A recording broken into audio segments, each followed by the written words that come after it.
We want to provide America with access to great care. We want to save the public health insurance programs of this country.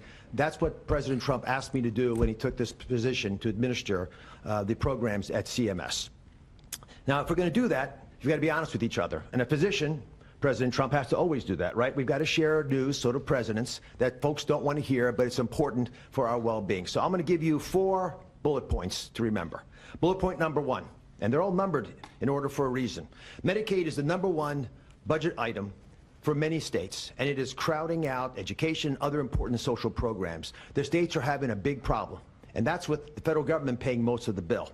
Item number 2, healthcare expenditures are increasing at 2% higher than the economy is growing. And because of that, we spend more than 2 times per person on healthcare than any other country on the planet, and we're not getting value for that.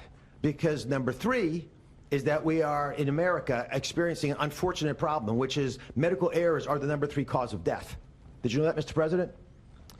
It's surprising, with that much money invested, we're still having problems. And number 4, our life expectancy, despite all this investment, is continuing to slip back. We're now more than 4 years shorter in our life expectancy than countries that we used to be equal to. But I am optimistic. Why? Because we control our destiny. Because at its very core, we have a generational opportunity, a unique ability to save the healthcare system because we control all the big pieces. America is too great for small dreams. So I've got some big ideas that I'd like to share that we've worked through with my staff who are cordoned off over there, and there's a lot of us. We've got almost more than 6,000 people at CMS working on this and 40,000 contractors helping. So we've got a lot of people. What are we going to do? First, we're going to reduce chronic disease. How do you do that? 70% of the healthcare expenditures of this country are driven by chronic disease.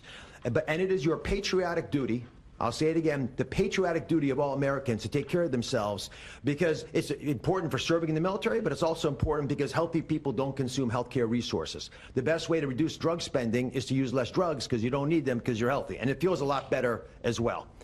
The President and Secretary Kennedy have been pushing the MAHA agenda because it makes it easier for people to do the right thing, especially the mothers of this great land, because they're the ones who really get caught with this responsibility. They're the ones deciding for their kids. They're the ones we want to empower. And curiosity, which is the key word here, truly asking questions you want the answers to, will allow the MAHA movement to thrive.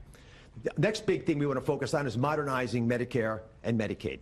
That's how Americans will get the care that they want, need, and deserve. We need to empower patients and providers, both. The doctors and the patients both have to be equipped with better tools. And the President is showing that he actually does love and cherish Medicare with all these executive orders, like the one on transparency, sir, that really helps us by making sure people are equipped with information. So you shine a light in the dark shadows where so much of the problems happen with the healthcare system. And remember, the most expensive care is bad quality care. That's what we want to stamp on.